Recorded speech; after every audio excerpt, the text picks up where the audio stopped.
การฝ่ายตัดสินการให้กองยาวกันเนาะเพราะว่ามาถึงอะไรจะคิดบอกมาเกียงบันพี่น้องเกิดมาเขาแข่งขันว่าทำไมเขาถึงมีเจ้าหนูกันไหนกันเนาะมุนเจ้าเดินไปจับขามัดเกี่ยนท่านเนาะเกี่ยนก็เลยค่ะเธอก็อยู่ในต่อไปบอกมาเองในพี่น้องตั้งตัวเฉยๆมันต้องเพียงอยู่มาสุดท้ายมาแล้วเนาะพกมาไล่ทำไมพี่น้องบวก11เดียวนะโน่11หมดดอกเบอร์ไปอันนี้เป็นเทปอีกค่ะค่ะจะไปเข้าอันนี้ไม่อยากคนดูได้ไม่อยากคนเดินรถสมบูรณ์ว่าพี่น้องบวกนะว่าหัวบวกนาว่ามาปฏิบัติแห้งกันในกระบวนเนาะทำมีติดจุดเขาตั้งนั่งอย่างว่าเข้าประกวดเลยก็ได้ฮะนั่งแป้งนั่งแป้ง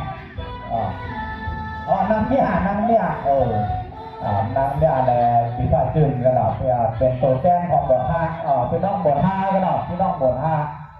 มาปฏิบัติแห้งกันมาเอาพวงมาลัยมาสี่จอยสี่พวงมาลัยตาเดมาหอยปั้นพี่น้องบทห้าหรอกที่เป็นตัวแจ้งเข้าประกวดกันหรอทุกคนบอกนั่นหรอกมาปฏิบัติแห้งอะไรกันชีวิตจิตก็จะมาลงทะเบียนหัวได้นะโดนแต่งบ้างทำได้แน่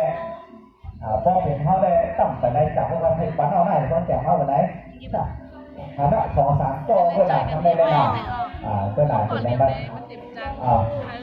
คงไฟได้ทำเสียทุกอย่างโอ้ยก็ไม่ได้คงไฟก็มาจากเสียงปุกเสียงบนตกในเฮ็ดคลิปยังถ่ายกันเลยมันมีคะแนนอยู่ที่พวกมาลัยเลยพวกมาลัย3 เสียงเนี่ยจากไปมาเปลี่ยนโคมไฟ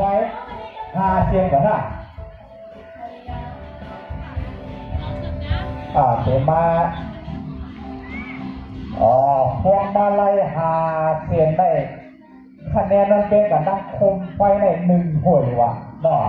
ก็เป็นต้องให้ยึดนำไว้ที่โคมไฟ1 หวยรอเป็นพวกมาลัย5 เสียงเอาได้ทำง่ายเยอะเดี๋ยวเนาะเพราะฉะนั้นพวกมาไล่ในต้องเต็มข้อจังไว้เต็มแขนมี2 ฝ่ายก็ไปปาจ่อคอเนี่ยหันหน้าหันตาเนาะก็ยิบคุมไฟแหละพอทิศเนี่ยก็เท่ากับพวกมาไล่50 เสียเนาะคุมไฟทิศเลยเท่ากับพวกมาไล่50 เสียเนาะ